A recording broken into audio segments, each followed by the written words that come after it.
Ah, here for the exhibition? I can take you aboard. After you.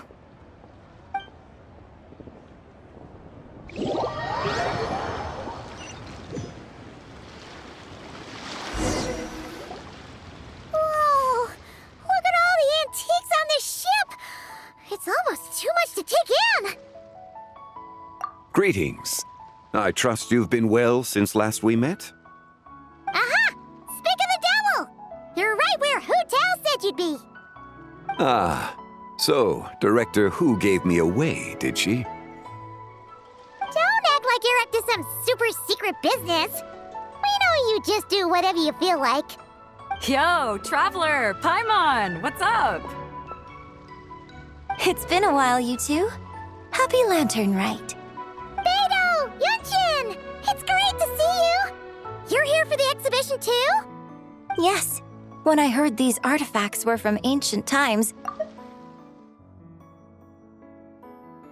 What a discovery, right? Yeah, Ningguang pretty much said the same thing. She thought coming here might help culture me up or something. But as you know, I'm more of a fists and punches type of person. I doubt one exhibition is gonna change that. You're too modest, Captain. You're the leader of the Crux fleet. That takes far more skill than just fists and punches. Plus, at the end of the day, you still decided to come, even though you didn't have to listen to Ningguang. Well, she's the Tianquan. If she can't even get an average ship captain like me to do her bidding, how's that gonna look? You sure know how to think from her perspective, huh? I guess I do. Anyway, how's everyone enjoying the exhibition? I heard that if you see something you like, you can negotiate the price with the owner and take it home. Wait, so we can buy this stuff? Indeed. Although Shigu Antiques is hosting this exhibition, many of the items come from private collectors. As long as both parties reach an agreement, you can make an offer of mora or an equivalent trade. Well, shall we continue our conversation as we look around? Let's go! Paimon's super curious about all this stuff.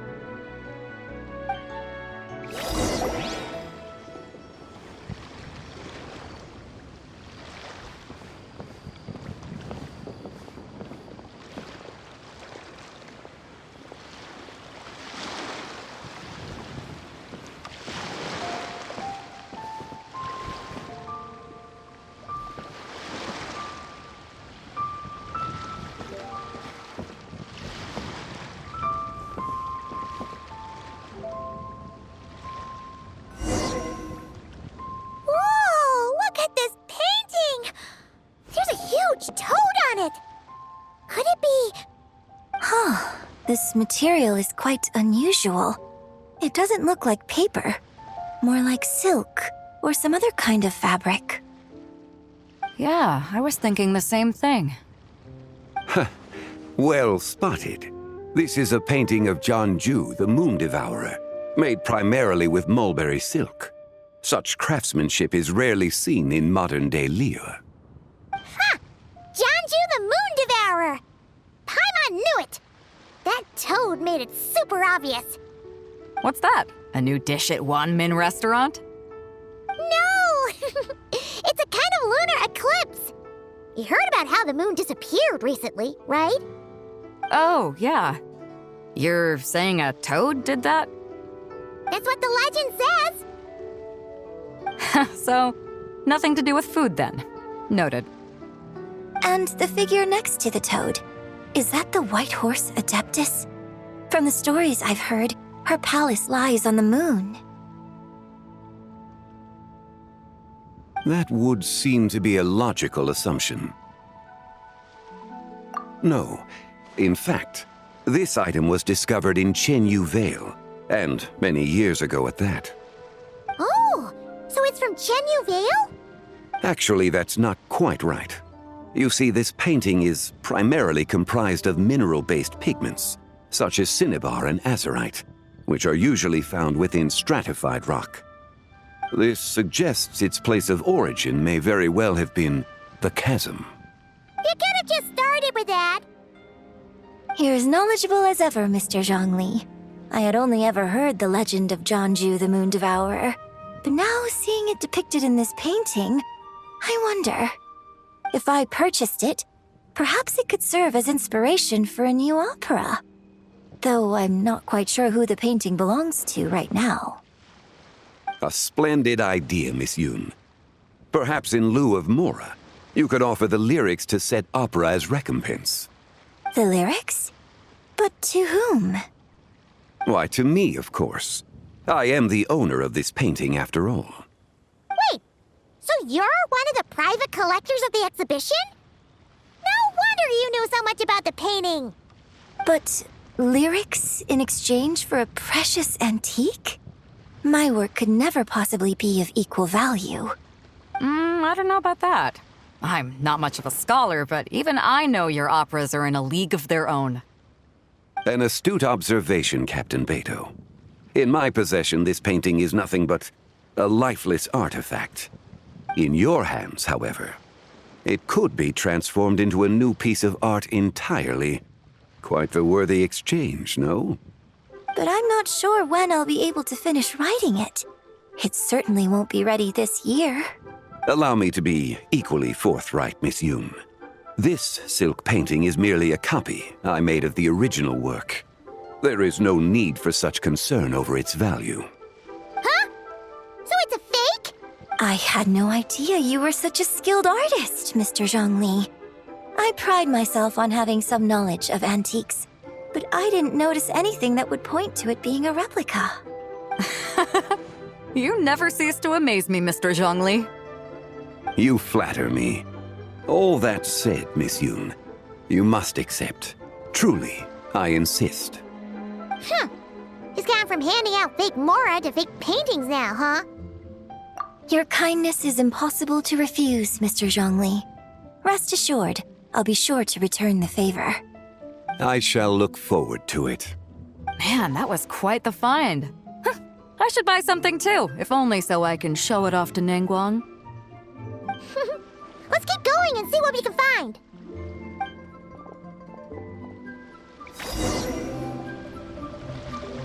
Wow, this bronze war chariot is really something. It must have quite the story behind it. I've never seen anything like it before. Do you know what this is, Zhongli?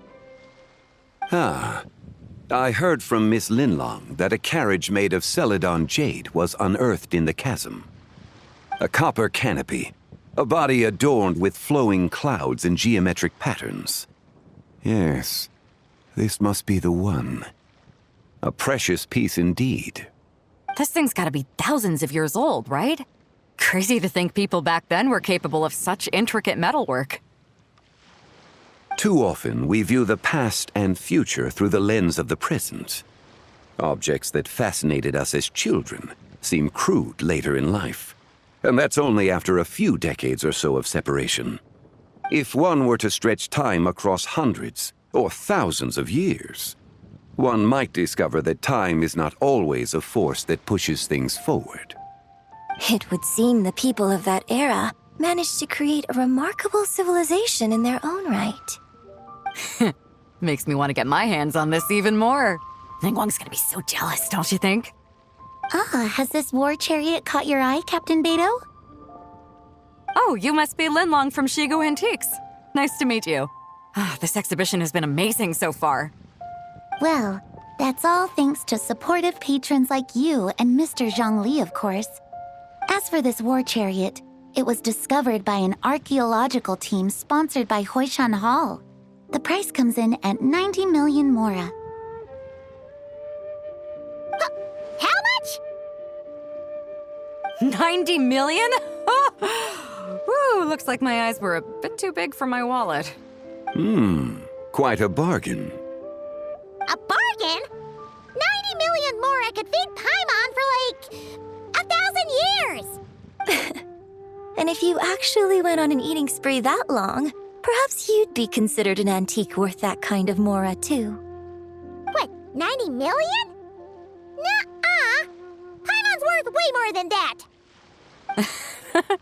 Well, if Mr. Zhongli thinks it's a good deal, I'm sure it's worth it. Beto's putting way too much faith in Zhongli. What if he's only here to drive up sales? I'll take the chariot, Miss Linlong. Someone will come by with the payment. Quite the discerning eye you have, Captain. After the exhibition ends, I'll have someone deliver it to the Alcor. Actually, could you send it straight to Yujing Terrace? I'd like for the Tianquan to see the proof of my discerning eye for herself. Understood. Great! Yunjin and I both found something. What about you three? Want to keep perusing? And don't worry about the Mora, it's all on me. Nobody's going home empty-handed tonight. I appreciate your kindness, Captain, but I'm afraid I have some private matters to discuss with Miss Linlong. In that case, don't let us keep you, Mr. Zhongli. Right this way. Traveler, Paimon, perhaps you would like to accompany me.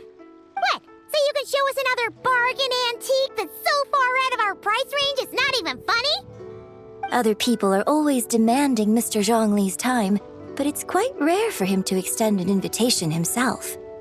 I wouldn't pass up this opportunity if I were you, Paimon. Yeah, just don't forget to come aboard the Alcor for a drink later. Yeah, guess you're right. Taking a quick look isn't gonna cost us anything. Let's go!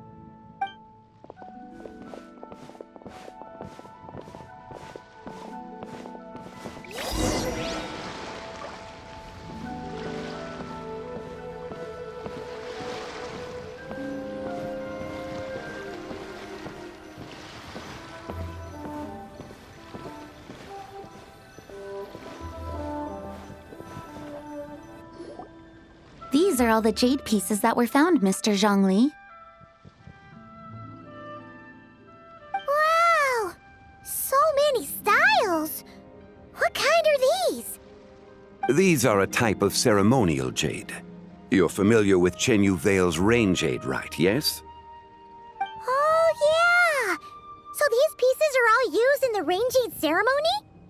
Well, you may not know, Paimon, but before the rain jade rite came into practice, Chenyu Vale was known for a different ceremonial tradition that also involved jade.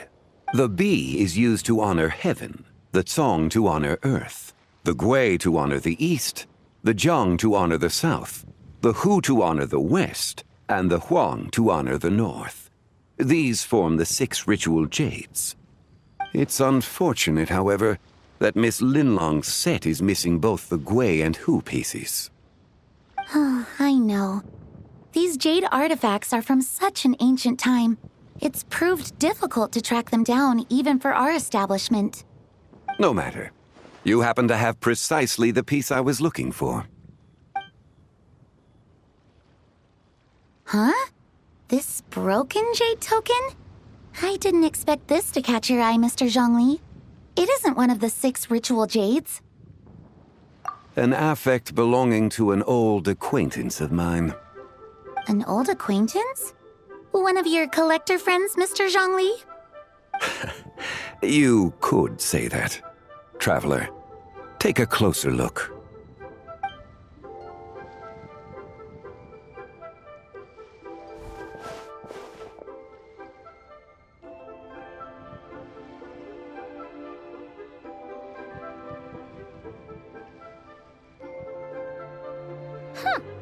It doesn't look all that special to Paimon. Just seems like a broken artifact. Indeed. It's been thousands of years since the moon has appeared in such a form. So, in the past, the moon wasn't always full. Then, could this missing chunk be from when Jianzhu devoured part of the moon? It's worth looking into. Your insight is invaluable, Mr. Zhongli. I had no idea how special this piece was. Since it has caught your interest, allow Shigu Antiques to cover the cost. Oh, that is far too generous, Miss Linlong. Not at all. I've always wanted to give people a chance to appreciate these snapshots of history. So holding an exhibition like this has been a lifetime wish of mine. And it never would have been possible without your help, Mr. Zhongli. I merely put in a good word with a few acquaintances of mine. And it had a profound impact. Without your recommendation, I doubt half of these collectors would have come to the exhibition. So, on both a personal and professional level, I owe you my thanks, Mr. Zhongli. Wow! Zhongli actually did something useful for once.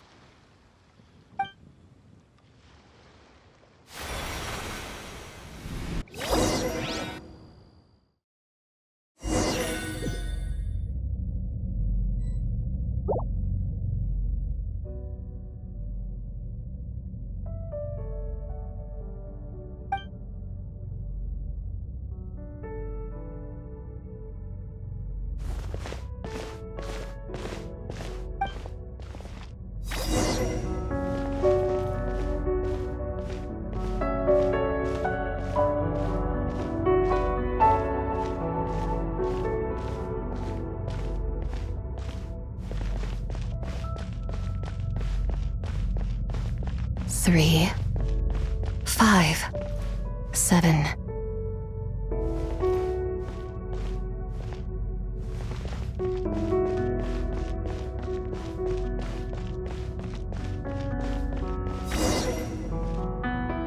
Eleven, 13, 17, 19, 23, 29.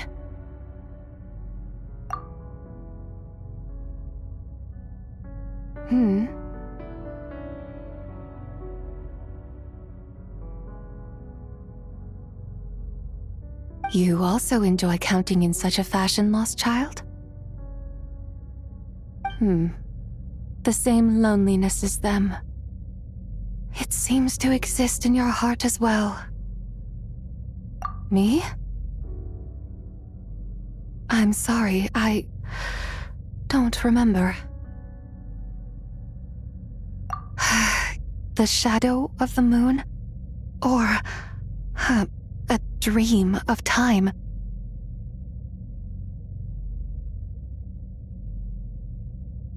I'm sorry. No one has asked me such things before. I've been here for so long. There is much I have forgotten. I know nothing of your arrival. All I know is the longing in people's hearts. Yet, I sense the moonlight's guidance within you, child. Perhaps that is what brought you here. You seem confused. Perhaps I can help in some way. The path home is... that direction. I believe someone told me that before. But I was never able to reach the end. You should take a look. No need. It would seem my time has already run out. Farewell. May the moonlight ever shine upon you.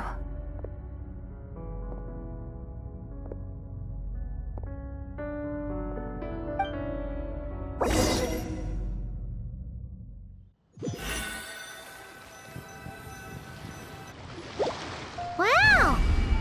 Zhongli actually did something useful for once. Your complexion looks rather ashen, traveler. Are you feeling all right?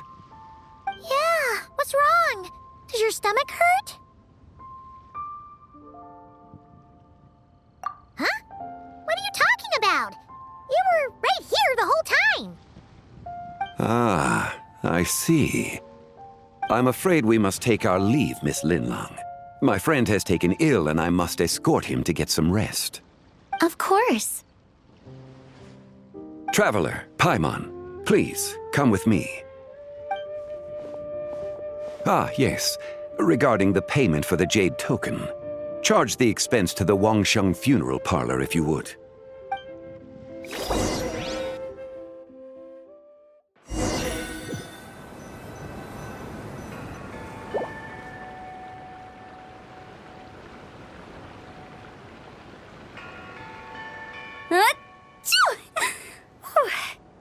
Guess someone's thinking of me. But this late at night? Must be that consultant of yours. I bet he's out there spending all year more at the exhibition. Yeah, he'd be the perfect employee if he just knew how to rein in the spending. But never mind him. Let's focus on the moon. We gotta see if it gets eaten tonight. I don't think it's going to happen. We've been out here all night, and the moon's the same as ever. It is quite late, and Chongyun's getting tired. How about we head back? We can come back another time. Head back? Already? Actually, I do have a new dish I'm testing out tomorrow. And as part of my New Year's resolution, I'm trying not to oversleep. All right. Guess it just wasn't meant to be. Let's go.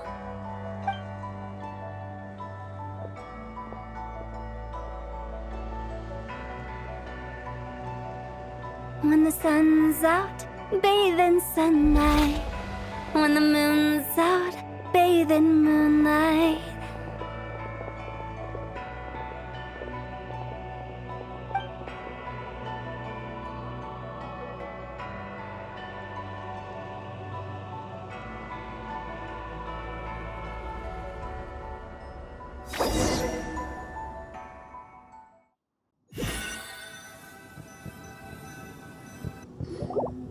Wait, aren't we going to rest? Why did you bring us here? Because I imagine the traveler would like to know what just happened to him. Oh, right. Ugh, Paimon's confused, though. She could have sworn you were there the whole time.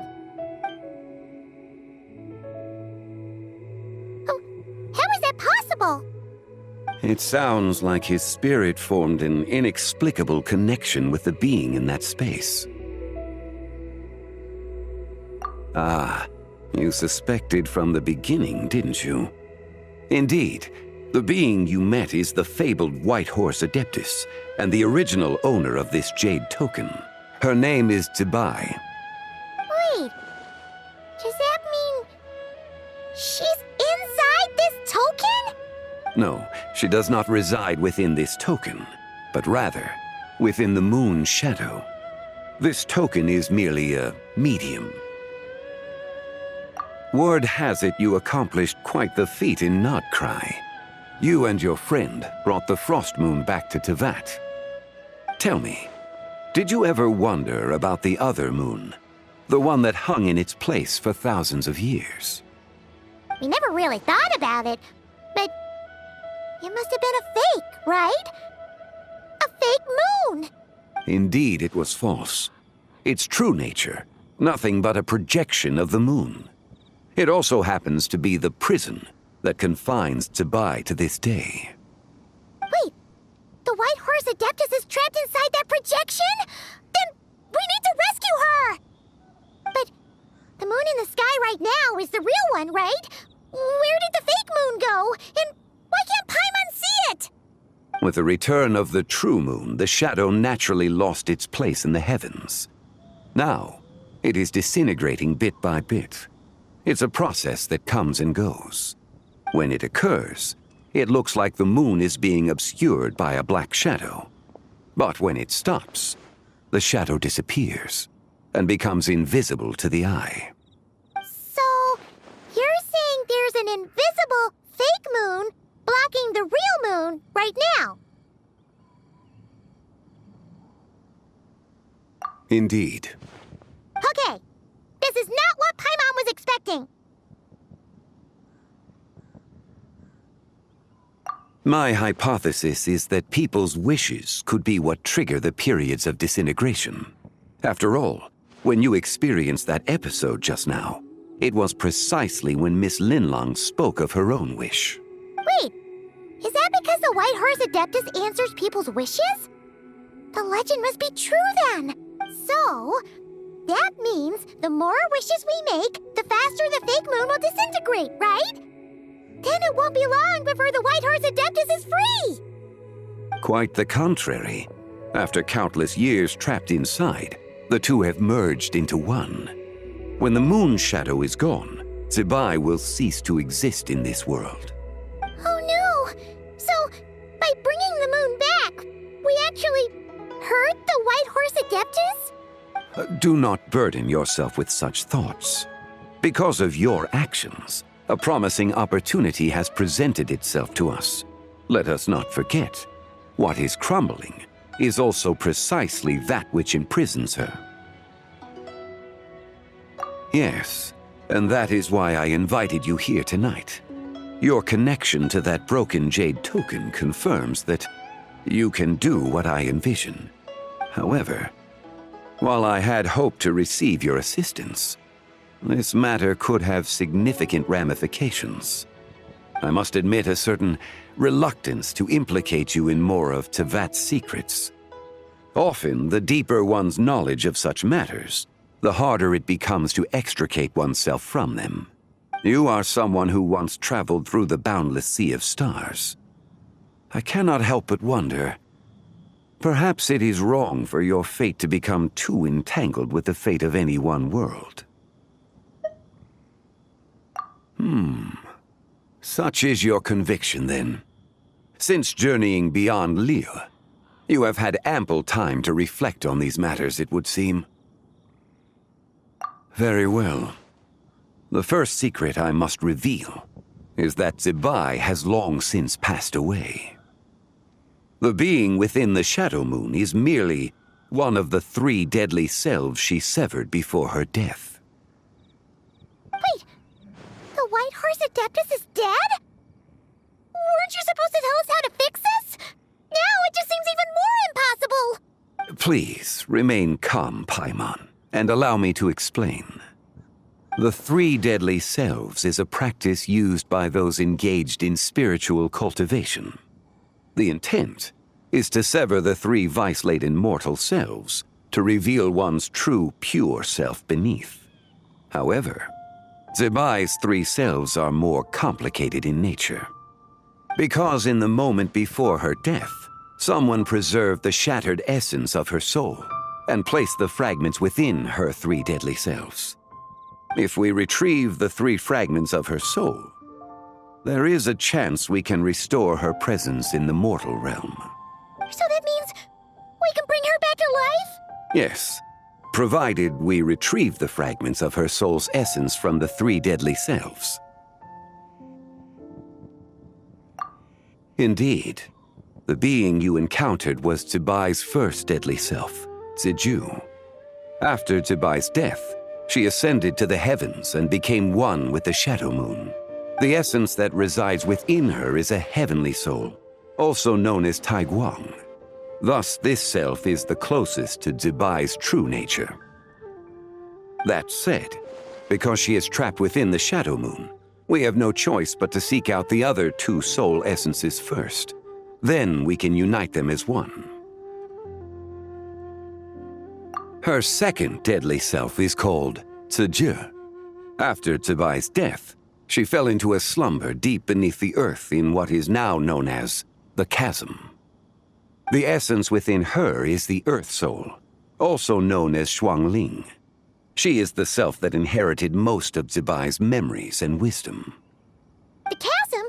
So, do we have to go there to find her? That won't be necessary. I sensed her presence on the jade carriage from earlier, the one at the exhibition. It's possible the return of the Frost Moon awakened her, and she emerged from the chasm alongside that batch of ancient artifacts. Wait, that must be why you agreed to help with the exhibition! To investigate the artifacts! Indeed. So in truth, Miss Linlong was the one who helped me. The third deadly self is Zichao. The essence within her is the human soul, also known as Yojing, Zebai's shade. Thus she is the most free-spirited among the 3. She lent me her aid during the Archon War 1,000 years ago. But later, as her powers waned, she retreated into the mountains. I imagine finding Zichao should prove the most troublesome, so I shall take it upon myself to track her down. So, we need to find the second deadly self, right? But where do we even start? Locating her should not prove difficult. In life, Zibai was fond of mortals, and as the self who inherited most of her memories and wisdom, Ziju should be the same. It's possible she has possessed someone, and is meandering the bustling streets of Liyue Harbor as we speak. Possess someone? Wait! Are you thinking what Paimon's thinking, Traveler? What if she raided a tomb and dug up some super special relic, then got herself haunted by an ancient ghost? Exactly! Lu Xingxiang! It seems you have a lead in mind already. She'd still be at Boo Boo Pharmacy. She was super agitated when she first got there, so Baishu gave her some calming medicine and told us to come back in 2 days.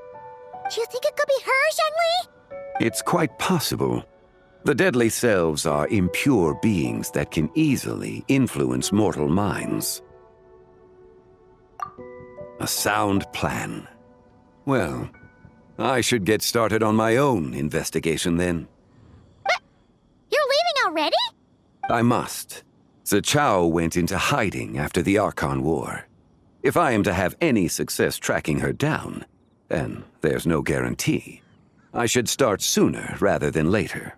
But there's still so much you haven't told us! Like, who the White Horse Adeptus actually is, and how she died in the first place! Not to mention who it was that preserved the fragments of her soul.